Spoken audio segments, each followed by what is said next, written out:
je n'ai jamais abordé. Et non seulement je ne l'ai jamais abordé, je n'ai jamais entendu qui que ce soit l'aborder. Pour vous dire. Il y a eu quand j'ai dit ces derniers temps, non, ça remonte quand même aux années 70, 80, 90. Il y avait un enseignant mondialement connu, un enseignant de la Bible, qui s'appelait Derek Prince. Ses livres ont été traduits en français, il y en a beaucoup, beaucoup, beaucoup. Il a un enseignement qui est vraiment solide, il était un ancien docteur de l'université d'Oxford, je crois. Il s'est converti en étant soldat britannique, si je ne me trompe pas, et il est devenu un enseignant de la parole de Dieu remarquable. Et un jour, je l'ai entendu dire quelque chose que je n'ai jamais oublié concernant l'enseignement. Et ça m'a énormément servi. Et ce qu'il m'a dit, c'est que toutes les grandes vérités qu'il a découvertes dans la parole de Dieu, il les a d'abord vécues sur le terrain, pour ensuite essayer de comprendre avec la parole de Dieu ce qu'il avait vécu. Et j'ai trouvé ça remarquable, parce que souvent l'enseignement, c'est j'ouvre ma Bible, je cherche des versets, je les mets ensemble et j'apporte un message. Et ça, c'est pas faux. Sauf que, parfois, l'enseignement et la réalité du terrain sont pas en phase. Et qu'on peut produire des théories comme ça, qui, finalement, ne sont pas concrètes, ne changent rien à la vie de quelqu'un. Mais quand l'enseignement sort de ce qu'on vit avec Dieu sur le terrain, qui nous pousse vers la parole de Dieu pour essayer de comprendre ce qu'on a vu Dieu faire, alors là, on ne va jamais se retrouver en décalage par rapport à la réalité de la vie. Est-ce que vous me suivez? C'est une façon très intéressante d'apprendre à enseigner la parole. Et c'est comme ça que j'aborde, moi, l'enseignement que j'apporte.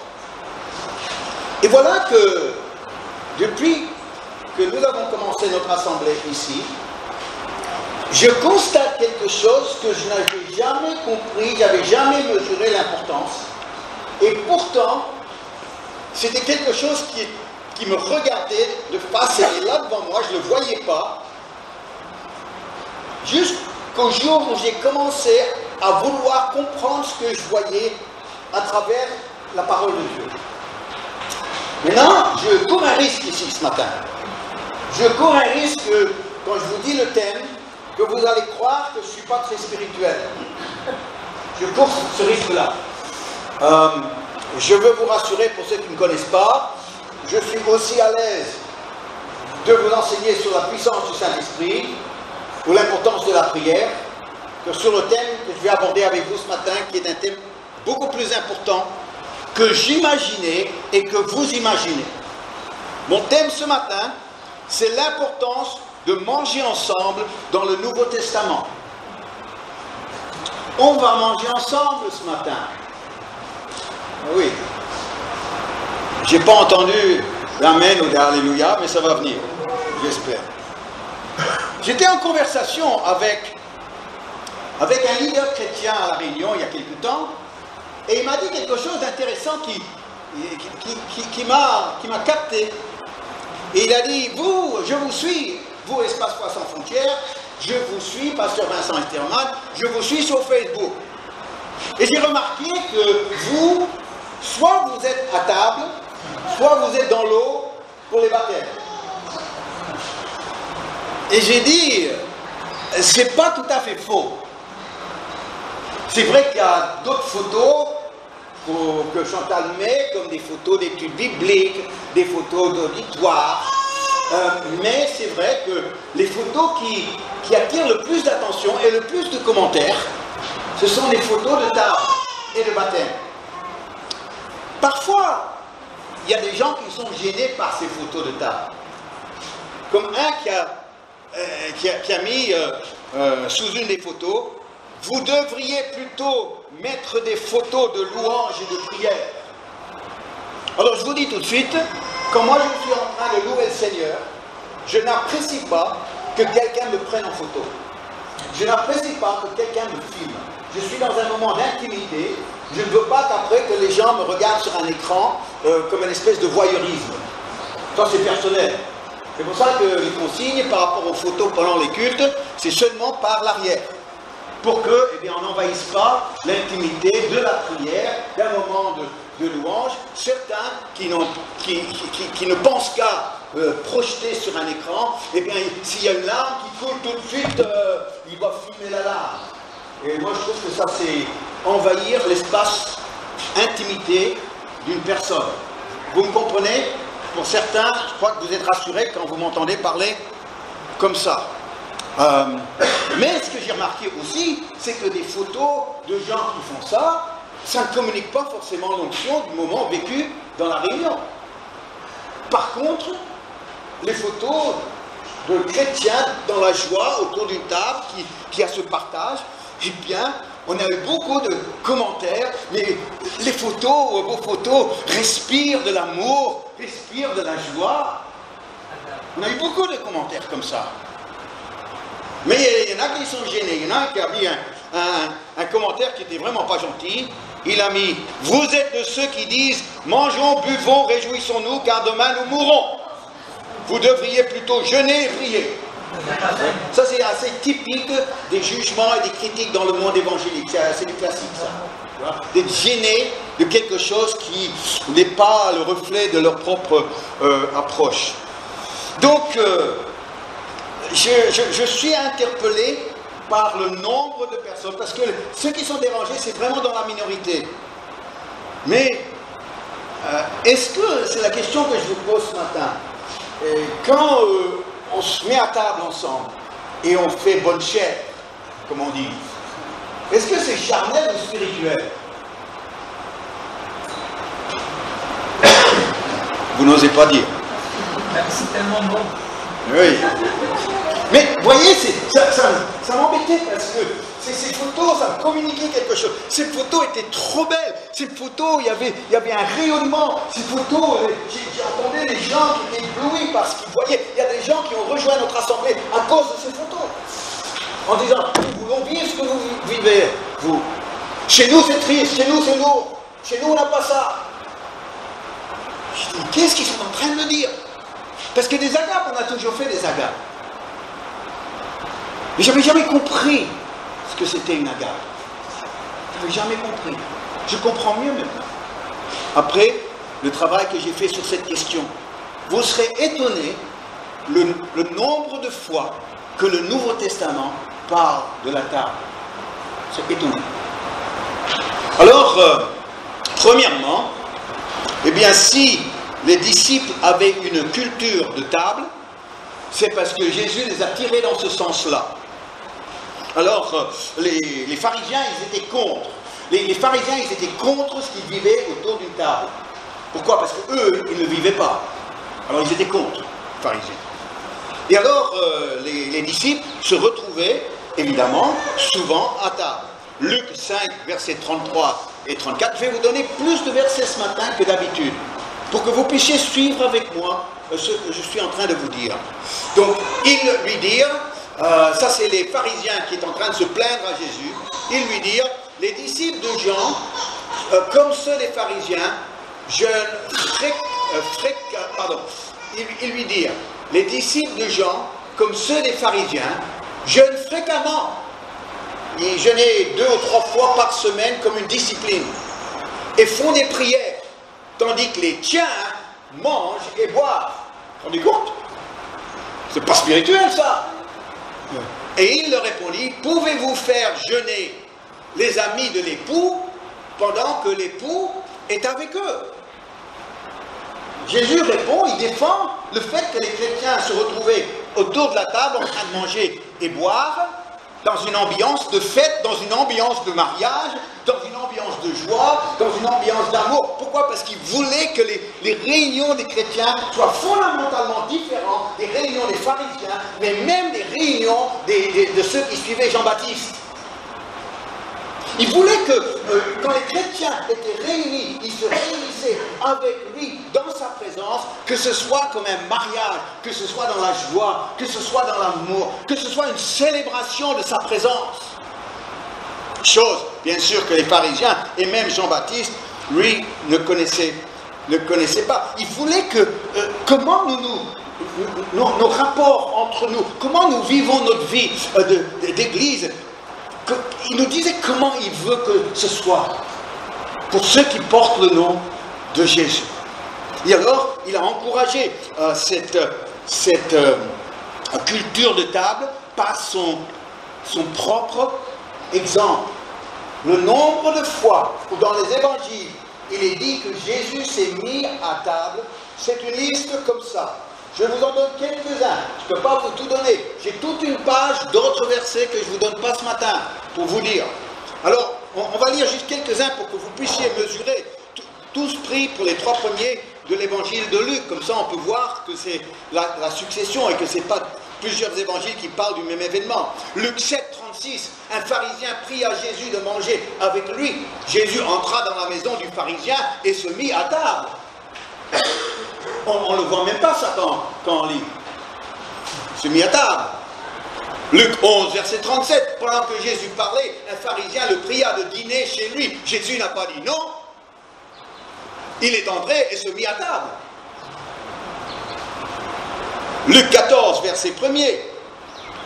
Jésus étant entré un jour de sabbat dans la maison de l'un des chefs des pharisiens pour prendre un repas. Les pharisiens l'observaient. Et puis ensuite, il y a Jean 12, 2, et là c'est avec ses amis, c'est plus avec les pharisiens, c'est avec Marthe, Marie et Lazare. Là, on lui fit un souper, Marthe servait, Lazare était un de ceux qui se trouvaient à table avec lui. Mais pourquoi est-ce que Jésus a tellement, et que les évangiles ont tellement insisté sur la question de Jésus à table? Eh bien, il y a une raison, chers amis. Une raison que je ne mesurais pas. C'est que parce qu'il y a une importance spirituelle de la table ici sur terre qui prépare la table autour de laquelle nous allons nous retrouver au ciel. Et oui, un jour, quelqu'un qui était à table avec Jésus a reçu une révélation de l'importance de la table avec Jésus qui vivait sur la terre. Et il dit ceci dans Luc 14, verset 15. Un de ceux qui étaient à table, après avoir entendu ces paraboles, dit à Jésus, « Heureux celui qui prendra son repas dans le royaume de Dieu. » Les gens ils disent, « Mais qu'est-ce qu'on va faire au ciel, en fait? On va faire quoi pendant l'éternité ?» Eh bien, je ne peux pas répondre à toutes vos questions par rapport à qu'est-ce qu'on va faire, mais je peux répondre à au moins une chose. On va manger. On va se retrouver à table. Et oui, c'est la bonne nouvelle ce matin. Eh oui, c'est ça. On va manger. On va non seulement manger, mais on va manger et boire. Eh oui.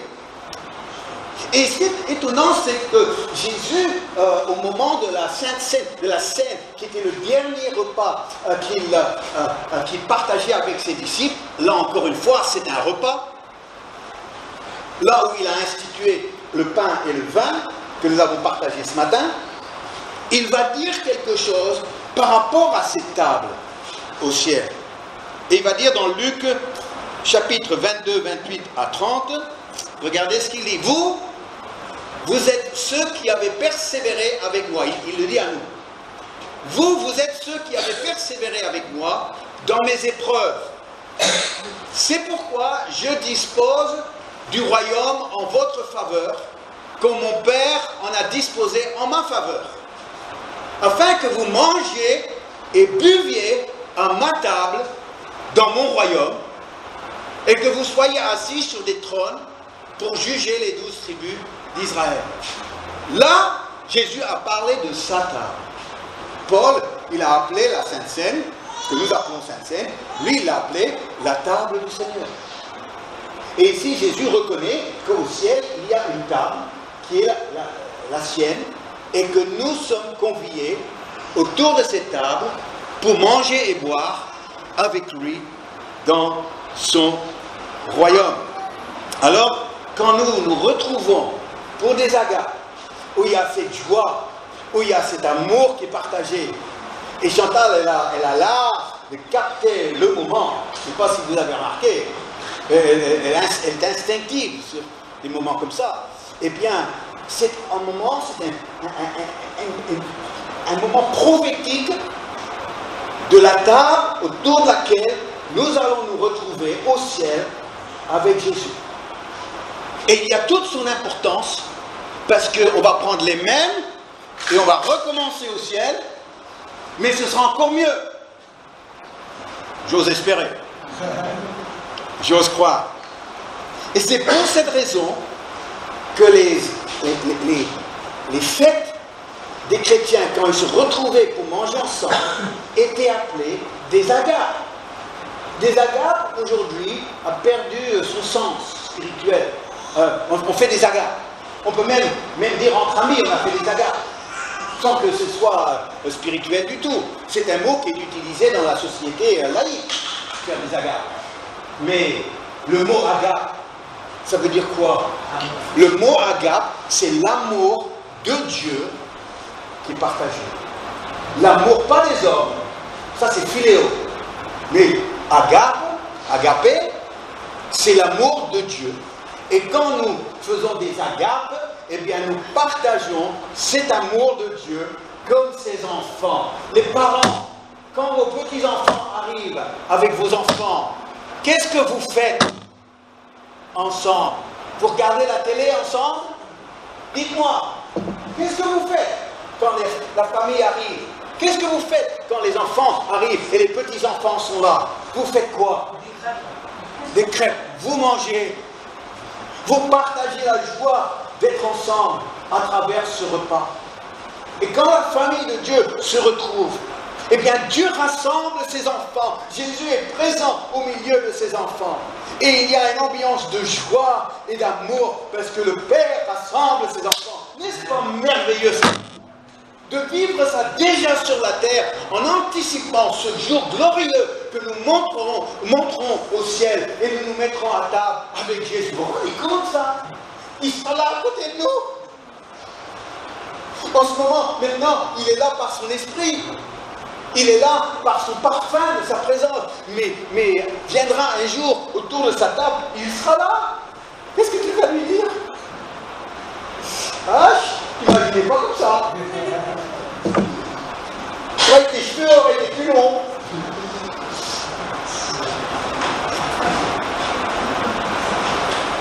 Tu sais, quand on mange ensemble après une réunion, c'est pas les copains qui font une bouffe. Il ne faut pas penser ça. Ah non, il y a quelque chose de magnifique, il y a quelque chose de sacré, il y a une continuation du culte que nous allons faire à Dieu. Le Père rassemble sa famille, le Père rassemble ses enfants. Il n'a pas de petits-enfants, le Père, il n'a que des enfants. C'est pour ça que les enfants des chrétiens ne sont pas des petits-enfants de Dieu. Ils ont besoin d'eux-mêmes devenir des enfants de Dieu. Et donc, l'Église primitive était fondée sur 4 piliers. 4 piliers. Quand les Actes des Apôtres identifient les 4 piliers, c'est quand même important. Qu'est-ce que vous en pensez?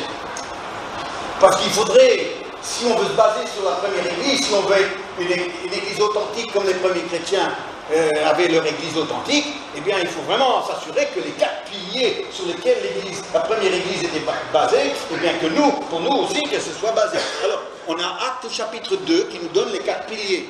Clairement, notez bien l'ordre. Notez bien l'ordre. Ils persévéraient dans l'enseignement des apôtres. Première chose.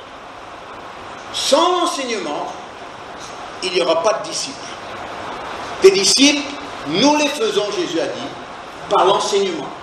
Et l'enseignement est fondamental pour produire des chrétiens de qualité qui vont refléter la réalité de Jésus sur cette terre.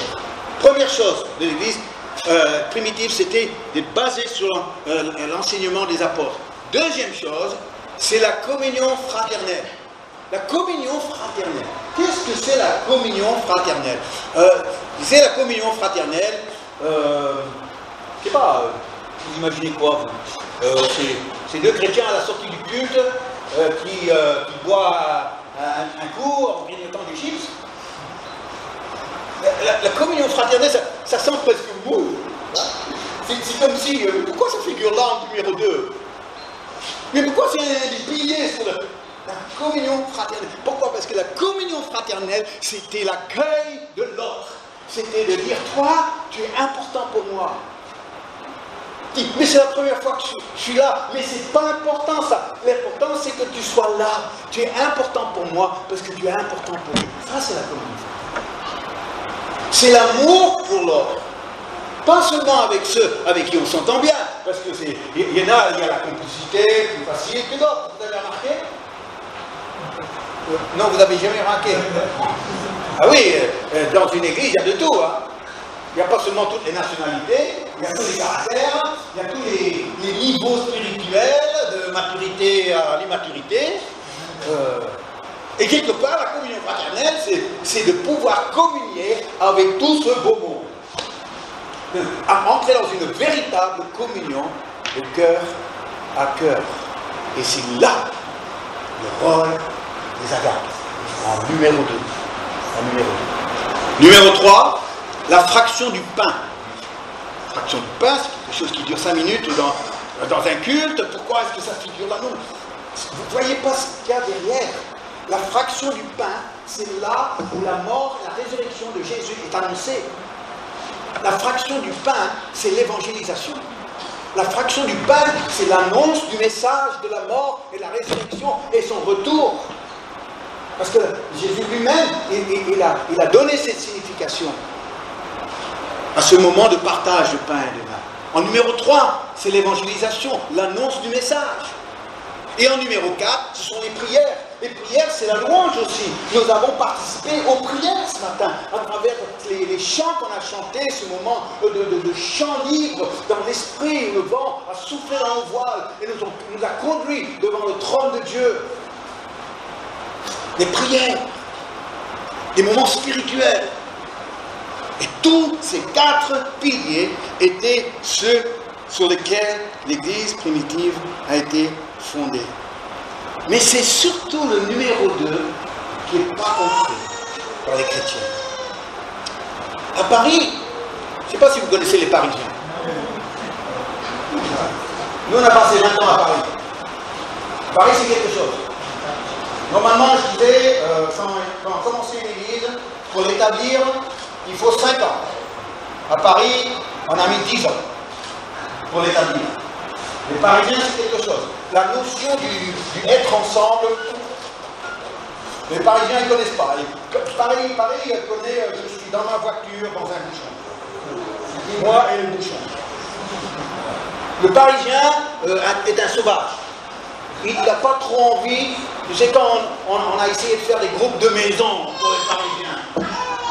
Un groupe de maisons pour les Parisiens, il dit pourquoi? Pourquoi? Non, pourquoi? Pourquoi? Pour se connaître. Pourquoi se connaître? Ah oui, pourquoi? Et donc on a laissé tomber, on faisait des études bibliques. Là, ils aimaient bien, les conférences. C'est très parisien. Assister à une conférence. Parce que ça n'engage pas du tout le contact avec les autres.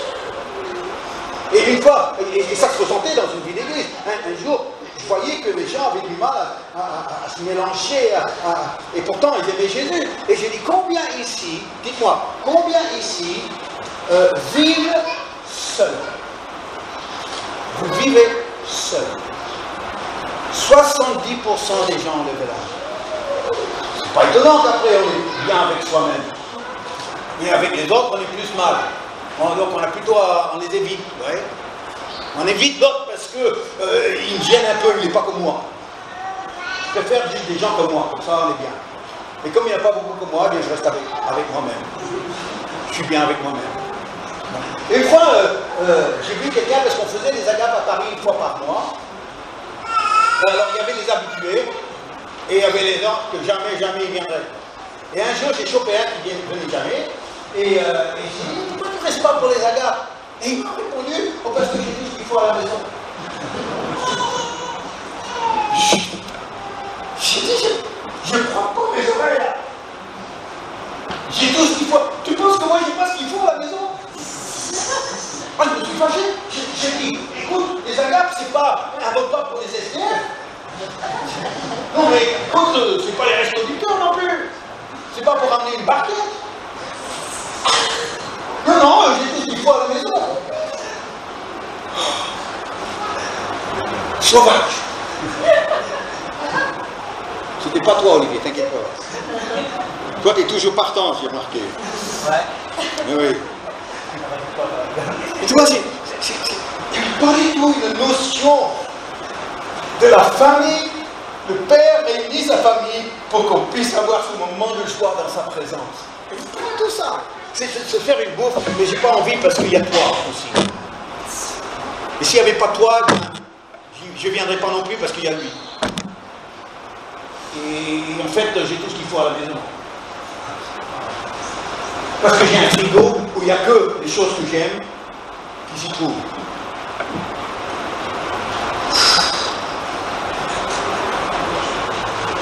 Un commentateur biblique, il a dit ceci. Ça remonte à longtemps qu'il a dit ceci. Donc il a un style de façon de parler un peu vieillot. Dans les premières communautés chrétiennes, la coutume officielle de l'Église est d'exprimer l'amour de tous ses membres par deux actes non équivoques de leur tendresse et de leur union. D'une part, ils se saluent les uns les autres en s'embrassant affectueusement. Est-ce que vous vous êtes fait la bise là ce matin? Est-ce que vous vous êtes fait la bise ou est-ce que vous vous êtes embrassé affectueusement? Et après il dit ceci, d'autre part ils se réunissent pour manger ensemble autour d'une table commune où ils prennent conscience de leur fraternité parce que c'est l'amour qui inspire cette réunion et cette communion. Ces repas sont appelés agapé. Agapé. Est-ce que vous avez vu les gens qui se disent bonjour avec un signe d'affection sans affection? Vous avez vu ça? Comme quand quelqu'un prend service à la poste. Ah, moi je trouve ça extraordinaire. Quelqu'un arrive pour prendre le service à la poste et puis il dit salut, salut, salut, salut, salut. Il y a deux filles, alors il fait la bise, salut. Et il a fait le tour. J'étais dans un grand magasin il y a quelques semaines, et puis il y a un client qui est arrivé, évidemment connu de tous, donc il commence à serrer la main à tout le monde, et puis il vient vers moi, il me serre la main. Je dis, je ne connais même pas.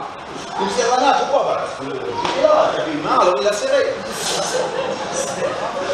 Non mais franchement, ou bien ceux qui ont la manie de faire la bise à quelqu'un en parlant avec quelqu'un d'autre. Vous avez déjà vu ça? Ah, comment ça? On fait la bise avec quelqu'un tout en parlant avec quelqu'un. Et après, on ne sait même pas qu'on lui a fait la bise. Et on risque de recommencer là, parce que on sait déjà. Ah bon? Quand? Bah, il y a 5 minutes. Ah non. Un signe d'affection sans affection. Ah non, non. Moi, j'avais hâte de venir ce matin pour vous faire la bise. Sachant sur quoi j'allais parler. On va dire, ici, on n'est pas là avec des collègues ce matin, chers amis. On n'est pas là même avec nos familles naturelles. On est là, rassemblés par notre Père Céleste, pour être ses enfants, le célébrant, et de vivre la joie de le connaître et la présence de Dieu. N'est-ce pas merveilleux ça?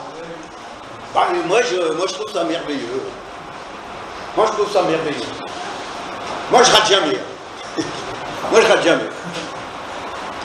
Pourquoi? Parce que je vous aime. Et j'aime être avec vous. J'aime partager ces moments avec vous. Moi, j'aime pas regarder les photos. Moi, j'aime être dans la photo. Et donc, les chrétiens, les premiers chrétiens, ils mangeaient souvent ensemble. C'était normal pour eux. Pourquoi? Parce que leur maître, il l'avait toujours vu manger à table avec d'autres. Et il n'est pas dit comme, ah bah écoute, pour moi c'est vite fait, en 5 minutes c'est réglé. Jésus, il ne réglait pas les repas en 5 minutes. Pourquoi? Eh bien parce que il voyait l'importance de ça. C'est jamais lui qui disait, ah bah écoute, je ne peux pas venir parce que j'ai pas le temps. Lui qui était toujours demandé et toujours très occupé, il avait toujours le temps pour se mettre à table. C'est étonnant ça.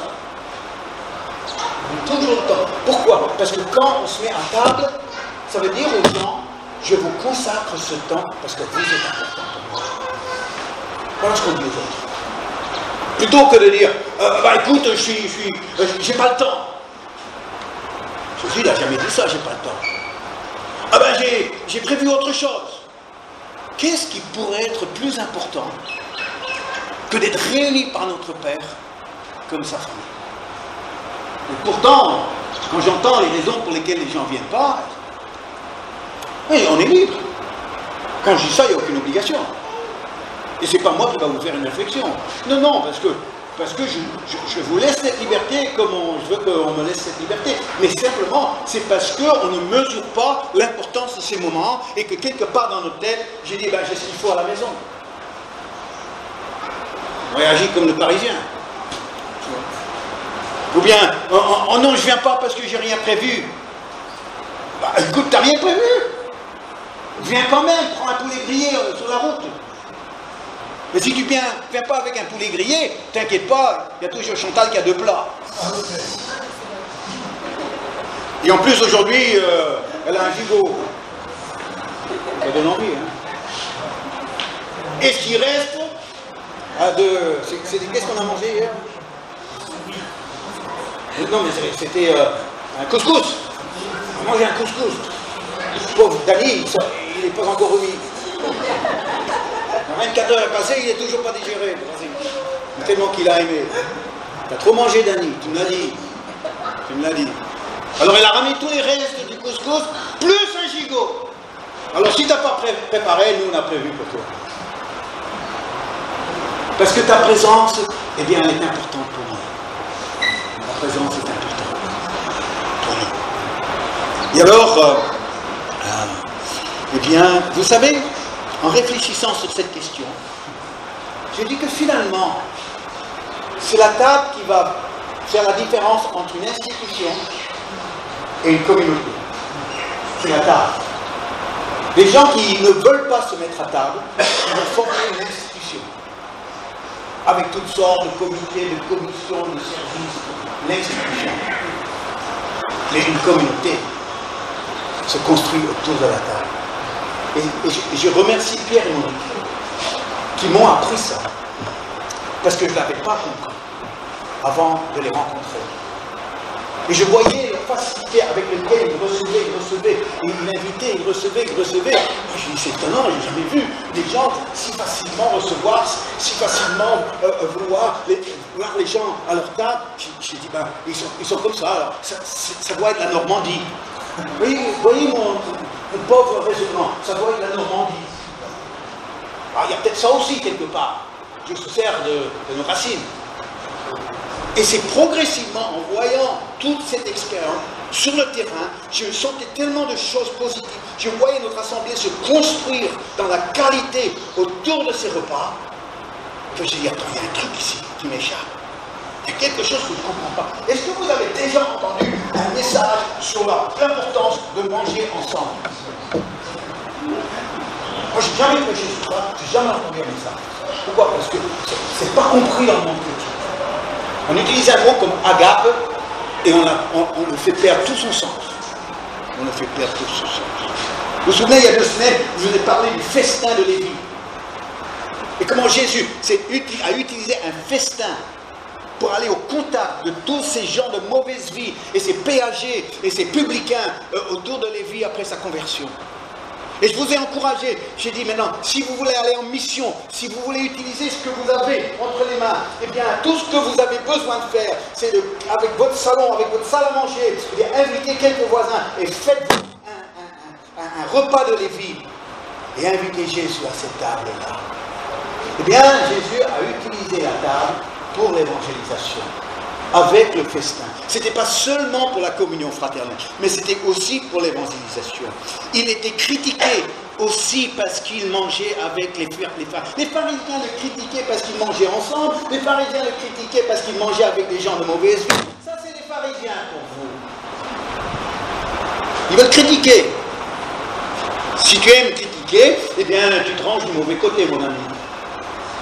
Dans Marc chapitre 2, versets 15 à 17, eh bien, Jésus mangeait avec les gens de mauvaise vie. Comme Jésus était à table dans la maison de Lévi, beaucoup de publicains et de gens de mauvaise vie se mirent aussi à table avec lui et avec ses disciples, car ils étaient nombreux et ils l'avaient suivi.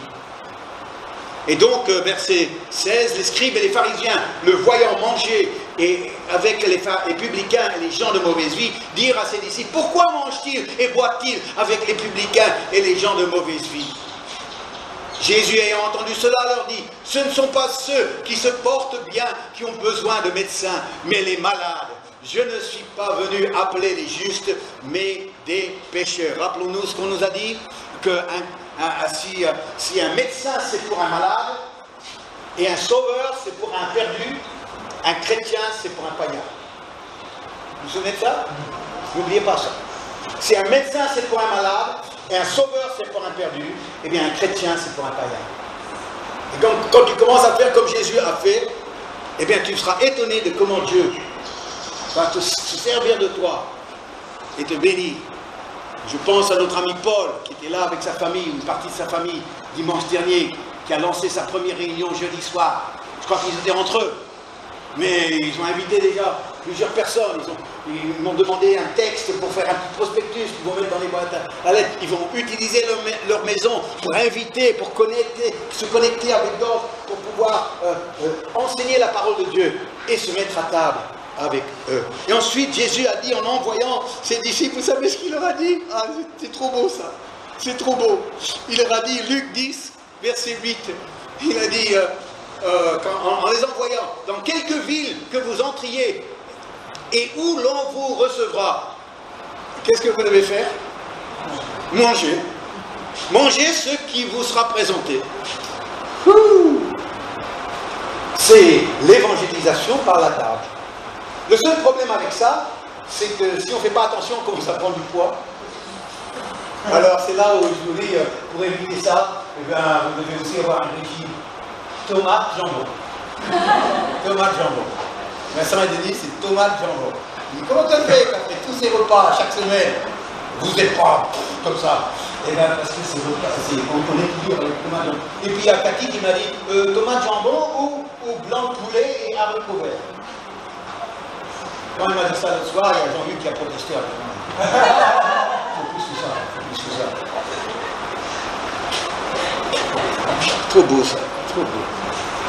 C'est très beau. Jésus, il a dit, je vous envoie pour prêcher l'évangile. Et c'est dans ces maisons-là, vous allez guérir les malades, vous allez annoncer le royaume de Dieu. Mais avant de faire tout ça, vous allez manger avec Dieu. Pourquoi? Eh bien parce que quand on mange avec quelqu'un, on passe du temps avec ces personnes. Quand on passe du temps avec ces personnes, on commence à les connaître. On parle. On commence à les connaître. On commence à s'apprécier. Les cœurs s'ouvrent. Les choses du cœur se passent. N'est-ce pas, Sidney? Quand tu es venu le jeudi, pas la semaine dernière, puis l'autre, pendant que j'enseignais, tu n'étais vraiment pas dans le coup. Hein, c'est ça, tu étais à côté. Je ne sais pas où tu étais, tu étais encore dans les barques de ton voyage. Mais je voyais, alors je me suis dit, il n'a pas l'air très intéressé, le mec de Morgane. Et alors j'ai dit, ben écoute, je le choperai autour de la table. Alors je lui ai dit, Ciné, ben écoute, on va dîner ensemble. C'est bien que je te dis ça. Et alors, il est venu et on a passé la soirée ensemble. On a parlé. Je voulais connaître ce bonhomme. Je voulais savoir son parcours. Je voulais connaître cette femme de qualité de Morgane. Et là, je choisis ce gars-là. Il doit être bien. Il doit être bien. Ça vaut la peine de le connaître. Et on a passé le repas juste à parler. J'ai parlé avec personne d'autre ce soir-là autour de la table. J'ai dit à Denise en rentrant, j'ai dit, quel cœur il a. quel cœur il a, il m'a aidé. Et c'est pour ça que j'ai prié pour toi. Et j'étais confiant que tu allais venir dimanche dernier. Et ça ne m'a pas du tout surpris. Quand j'ai fait l'appel, tu as tout de suite levé la main pour donner ta vie à Jésus. Sans forcément tout comprendre ce que tu faisais. Mais quelque part, ton cœur disait oui. Et tu avais compris que c'était une chance pour toi. Et tu l'as saisi. Bravo. Bravo. Mais c'était la table qui m'a révélé l'homme qu'il était. C'était pas la vie. Étonnant ça, hein? Étonnant. Et si on n'avait pas eu la table, je me serais fait une mauvaise idée de ce Dieu. Si je n'avais pas pris le temps de parler avec lui, de le connaître, de commencer à l'aimer, de l'accueil fraternel, eh bien, je n'aurais jamais pensé qu'il était si prompt de donner sa gloire.